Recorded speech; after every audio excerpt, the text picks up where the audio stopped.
পাকা তালের এমন একটা পিঠে যেটা না খেলে তো পুরো অপশসই থেকে যাবে। ভাপা পিঠে বানান ঠিক এরকম ভাবে। সবার জন্য আর একটা একটা করে পিঠে বানাতে হবে না, একটা পিঠেতেই বাড়ির সবার জন্য হয়ে যাবে। খেতে দারুণ লাগে, একদম নরম তুলতুলে স্পঞ্জি কটন সফট পিঠে বলতে পারেন। এটা এত নরম হয় যে মুখে দিতেই মিশে যায়। শুধু একবার বানিয়ে দেখুন, পুরো মুখে লেগে থাকবে। নমস্কার বন্ধুরা, নতুন একটা পর্ব দেখার জন্য আপনাদের সকলকে স্বাগত জানাই। আজকে পাকা তাল দিয়ে রাজকীয় স্বাদের একটা ভাপা পিঠের রেসিপি শেয়ার করব। খেতে ইচ্ছে করলে ঝটপট তৈরি করে নিতে পারেন, খেতে দারুণ হয়। চলুন, আশা করছি আজকের রেসিপি অনেক ভালো লাগবে। এদিকে তালের কাতটা আমি আগে থেকে ছাড়িয়ে রেডি করে রেখে দিয়েছি। সবটুকু তালের কাত আমার লাগবে না, অল্প একটু দিয়ে কিন্তু পিঠেটা বানানো হয়ে যাবে। আর পিঠেটা বানানোর জন্য লাগবে চালের গুঁড়ো। এখানে আমি ভেজা আতপ চালের গুঁড়ো নিয়েছি, আপনারা চাইলে কিন্তু শুকনো চালের গুঁড়োটা নিয়েও তৈরি করতে পারেন। চালটা আমি ভিজিয়ে রেখেছিলাম 1 ঘন্টার জন্য, তারপরে জল ঝরিয়ে মিক্সিতে গুঁড়ো করে নিয়েছি।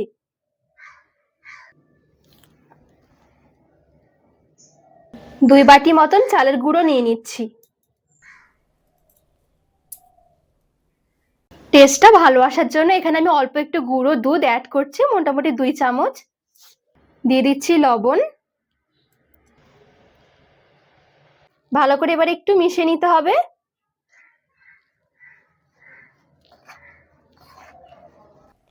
তো এখানে বেশ ভালোভাবে মিশিয়ে নিয়েছি। এবারে এদিকে যে তালের কাতটা আমি ছাড়িয়ে রেখেছি, এখান থেকে অল্প অল্প করে নিয়ে এই চালের গুঁড়োটা মেখে নিতে হবে। আর এখানে তালের কাতটা কিন্তু কাঁচাই রয়েছে, কোনো রকম জাল দেওয়া হয়নি। জাল দিয়েও ব্যবহার করতে পারবেন, আবার এরকম কাঁচা তালের কাতও কিন্তু সরাসরি মেখে নিতে পারবেন। একবারে খুব বেশি না দিয়ে অল্প অল্প করে দিয়ে মাখাতে হবে।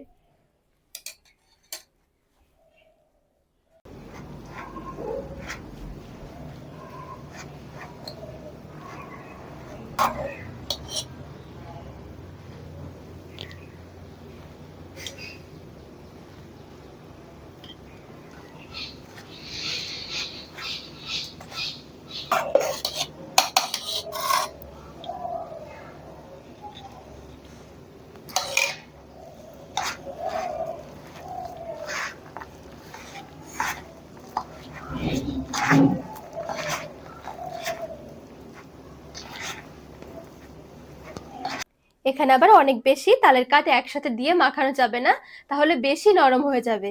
আর এটা যেহেতু ভেজা আতপ চালের গুঁড়ো, সেজন্য তালের কাতের পরিমাণটাও কম লাগবে। আর যদি আপনারা শুকনো চালের গুঁড়ো নিয়ে থাকেন, সেক্ষেত্রে কিন্তু তালের কাতের পরিমাণটা একটু বেশি লাগবে। অল্প অল্প করে তালের কাত দিয়ে সুন্দর করে দেখুন এখানে মাখানো হয়ে গেছে। আর এখানে কিন্তু একটু ভেজা ভেজা করে মাখিয়েছি, আবার কিন্তু একদম শুকনো রয়েছে, এই দেখুন। তবে এটা যখন হাতে এরকম করে চাপ দেবেন, তখন দেখবেন এটা জড়ো হয়ে যাবে। ঠিক এইভাবে করে একটু ভেজা ভেজা আবার শুকনো শুকনো করে মাখাতে হবে।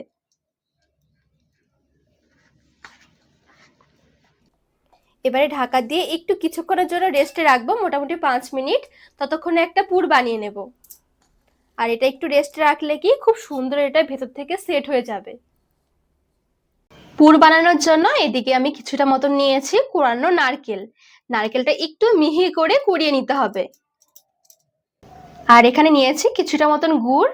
গুড়টা কিন্তু এরকম করে দেব না, গুড়টা একটু গ্রেট করে দেব, তাহলে খুব সুন্দর কিন্তু মিশে যাবে।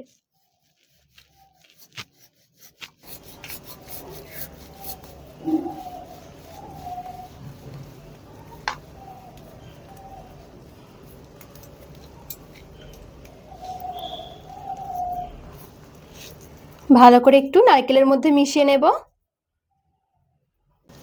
তো এখানে সুন্দর করে দেখুন নারকেলটা মিশিয়ে নিয়েছি, গুড় নারকেল একসাথে মেশানো হয়ে গেছে। হাতে মেখে একটা পুর বানিয়ে নিয়েছি। আর এদিকে যে চালের গুঁড়োটা আমি মেখে রেখেছিলাম তালের কাত দিয়ে, মোটামুটি কিছুক্ষণ রেস্ট হয়ে গেছে। এবারে এদিকে এরকম একটা চালনি নিয়েছি, চালনির মধ্যে এরকম অল্প অল্প করে নিয়ে চেলে নেব।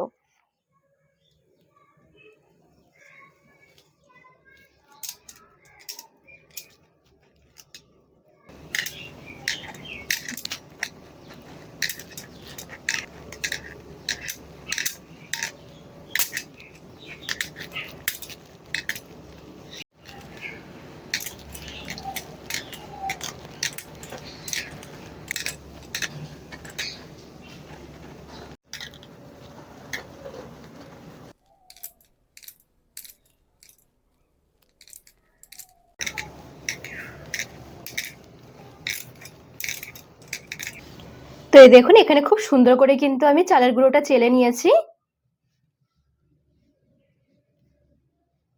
এবারে পিঠেটা বানানোর জন্য আমি এদিকে এরকম একটা নর্মাল স্টিলের একটা বাটি নিয়েছি। আপনারা যে কোনো বাটি বা কেক মোল্ডও নিতে পারেন, যে কোনো পাত্র নিতে পারেন। এবার এই বাটির মধ্যে ভালো করে একটুখানি তেল ব্রাশ করে নেব।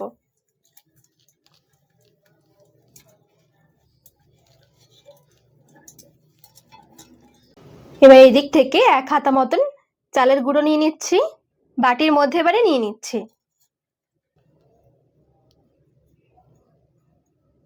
এই দেখুন ঠিক এরকম করে সুন্দর করে চারদিকে ছড়িয়ে নিয়েছি। এবার এই দিক থেকে অল্প করে একটু নারকেলের পুর নিয়ে নিচ্ছি। নারকেলের পুরটা ঠিক এরকম করে একটু ছড়িয়ে দিচ্ছি। আবারও ওপর থেকে বেশ খানিকটা চালের গুঁড়ো দিয়ে দিচ্ছি।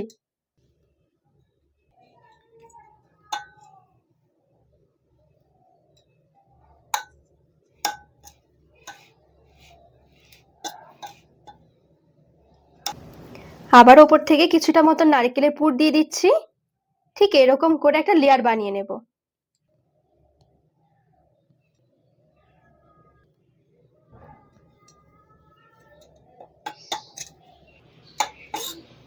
হালকা হাতে চেপে চেপে সমান করতে হবে, খুব বেশি আবার কিন্তু চাপলে ভেঙে যাবে পরে পিঠেটা।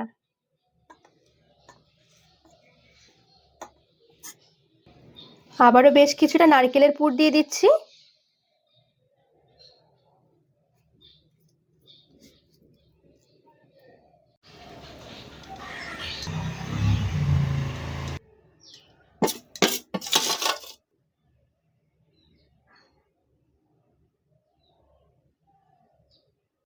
তো সুন্দর করে উপরের দিকটা হালকা হাতে একটু সমান করে নিয়েছি।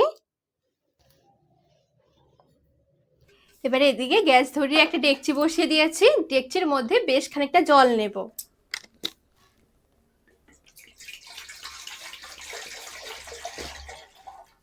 জলটা এবারে ফুটে যাওয়া পর্যন্ত অপেক্ষা করব। এবারে এদিকে একটা ছিদ্রযুক্ত ঝুড়ি বসিয়ে দিয়েছি। এবারে এই যে এদিকে যে পিঠের বাটিটা আমি রেডি করে রেখেছি, এই বাটির ওপরে পরিষ্কার একটা সুতির কাপড় দিয়ে দিতে হবে। কাপড়টা ঠিক এরকম দিয়ে এরকম টাইট করে উল্টো দিক করে বাটিটা বসিয়ে দেব। এই দেখুন ঠিক এরকম করে বসিয়ে দিয়েছি সাবধানে। এবারে একটু কিছুক্ষণ অপেক্ষা করব, জাস্ট 1 থেকে 2 মিনিট।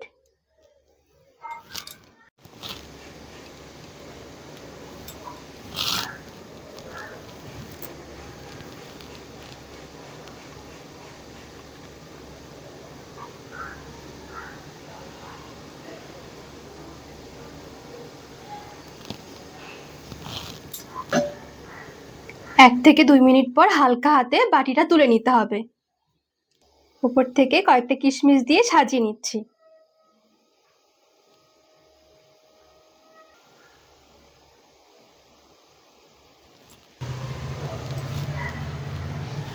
বাকি যেটুকু কাপড় রয়েছে মানে রুমালটা রয়েছে, এটা দিয়ে এভাবে করে ঢাকা দিয়ে দিতে হবে।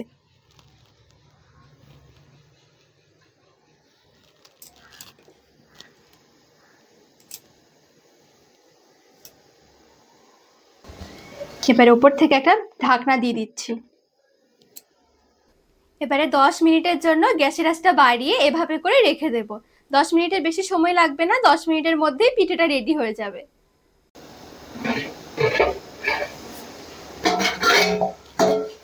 তো মোটামুটি এখানে 10 মিনিট হয়ে গেছে। 10 মিনিট পর আমি ঢাকনা তুলে নিয়েছি আর গ্যাসের আঁচটাও বন্ধ করে দিচ্ছি। 10 মিনিট পর হাতে এরকম করে ধরলে বোঝা যাবে যেটা ভেতর থেকেও অনেক সুন্দরভাবে হয়ে গেছে। এরকম একটু শক্ত শক্ত মনে হবে।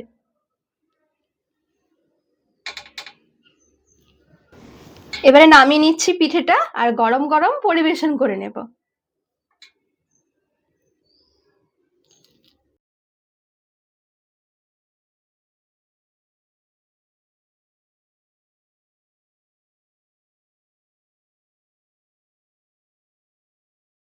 এত সুন্দর একটা তালের সুগন্ধ বেরিয়েছে, যেটা শুনে যেন ইচ্ছে করছে এখনই খেয়ে নি। আর শুধু একবার দেখুন পিঠেটা কত সুন্দর হয়েছে। কেটেও দেখিয়ে দিচ্ছি যে ভেতর থেকে কতটা পারফেক্ট ভাবে তৈরি হয়েছে পিঠেটা। এত সুন্দর একটা পিঠে বিশ্বাস করুন না বানালে পুরো আফসোস থেকে যাবে। একবার হলো বানিয়ে দেখবেন তাল দিয়ে এরকম একটা পিঠে, পুরো মুখে লেগে থাকবে। এই দেখুন কতটা নরম হয়েছে, কতটা সফট স্পঞ্জি হয়েছে, একদম কটন সফট বলতে পারেন।